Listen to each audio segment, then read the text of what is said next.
So nandito na po tayo sa COMELEC office ng probinsya dito sa Old Capitol. At magpa-follow up report po tayo kaugnay sa nangyaring investigasyon kanina sa Bitas, Cabanatuan City. Kasama po natin ang ilang pa mga kagawad na media. So sir, good afternoon po. Ano na po ang nangyari, sir? Ma'am, ano po ang yung gagawa po muna kami ng report ma'am bago magpa-interview siyempre. Kasi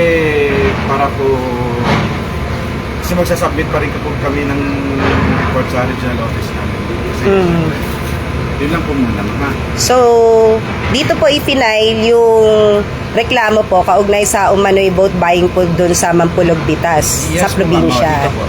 Apo. Tapos, nakarating na po ba ito sa Cabanatuan COMELEC po kay Attorney Leyland Manuel? Kasi sa interview po namin kanina, sabi niya wala pa po siyang kopya na formal na natanggap. Actually ma'am, nung may nagpa-receive sa amin ng complaint, nagpunta na kami. Nagpunta na po kayo doon, sir. Di naman namin napag-usapan ni Attorney Leyland kung naka-receive po. Kasi siyempre nag-inspect na rin kami. Nag-inspect na po kayo. So, officially, nakapag-inspect na po ang Provincial COMELEC.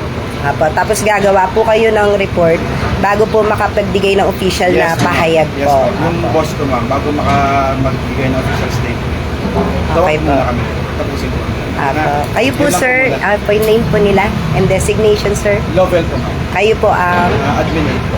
admin po. Provincial office. Okay, dito po sa provincial. Okay, maraming salamat po, sir. Ayan, sa ating mga... Hindi po namin, kasi siyempre, hindi naman po 5 sentences lang. Hindi po namin ma-assure, ma'am, kung natatapos na yun. Pero siguro, pilitin namin matapos din na din. Within a day, susubukan niyo pong matapos yung report. Report po kaugnay nung isinagawa ninyong investigation. Okay. Sige po, sir. Thank you so much po.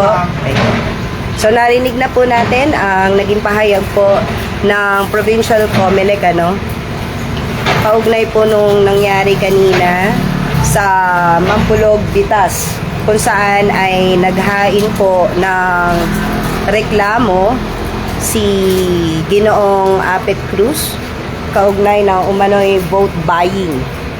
So, nag-imbestiga na po kanina ang COMELEC at ngayon po ay gumagawa na po ng report kaugnay po dyan. At within the day ay hihintayin po natin kung ano po yung magiging official na statement nila o yung magiging report po kaugnay ng ginawa po nilang inspeksyon kanina at investigasyon tungkol nga po sa nasabing reklamo na yan.